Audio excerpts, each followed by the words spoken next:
This week I made a space themed cake and I'm going to show you how you can make one too. So this is quite a tall cake, so I've discovered the hard way that this is the easiest way to cover a taller cake in fondant. I think it was 3 6-inch cakes. Don't you just love it when that bit's over? For the next part, I've got some white edible paint and I'm going to use 2 paint brushes and I'm going to tap one against the other to create a galaxy effect. I had this idea that I wanted the top of the cake to look kind of like the moon with big craters on it. So I've got some grey fondant and a few different shapes of ball tills, and I'm just putting some big holes and small holes in the fondant. I'm using some edible dust to give a wee bit of shading, and I'm using the same tin that I baked the cakes in to give me my circle shape, and I'm just going to trim around the edges. I'm going to pop that in the fridge for about half an hour just so it firms up a little. Then I'm going to place it on top of the cake. So I wanted to make a wee astronaut for this cake and I was really pleased with how it turned out. I've never made an astronaut before and yeah, I just had so much fun. If you want some help making faces, I've made some more detailed face tutorials for you. I'll put the link in the description.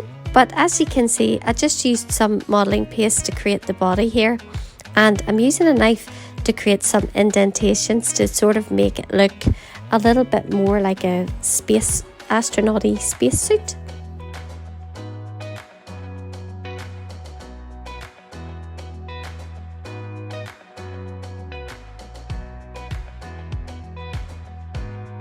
If you're a beginner at figures, this wee guy would be a really good one to start with, because the body is sort of all in one piece and you're not making hands and feet as such. This would be a good wee one to get you started. So if you're a beginner, have a wee go at this guy and let me know how you get on. Now for his helmet, I'm using quite a big ball of modelling paste, and as you can see there, I used my rolling pin to create a big indentation.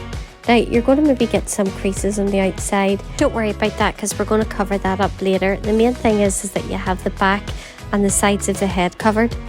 Now I'm using a barbecue skewer that's going to act as a really great support for the rest of the body, and you can see that I've left the bottom part under the feet really long, and that just means that your figure will stay standing on your cake for as long as you need it to.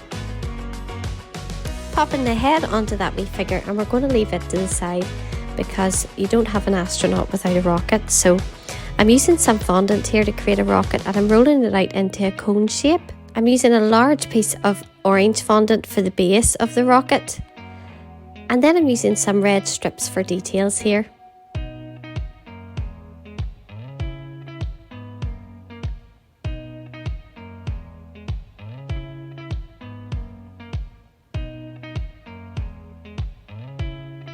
I'm going to use 2 different size circle cutters, and these are just going to be like wee windows on the rocket.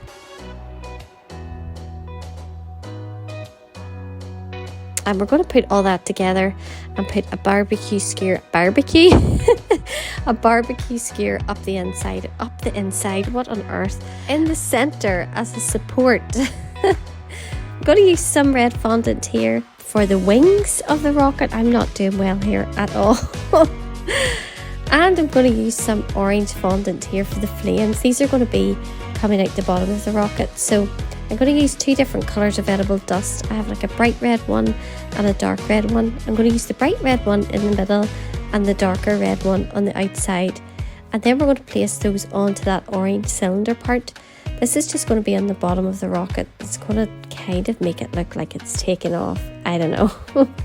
I created a couple of wee planets, and then I decided I wanted to create a wee alien. So this is the little guy that I came up with, and he could not be easier. I created his mouth with the circle cutter, and then I used the same circle cutter to create the indentation for his eye. He's just got a few wee antennas and arms, and he's no legs because who knows if aliens have legs or not. I don't know. So he just went on the bottom of the cake, and we're now all together. I love this part.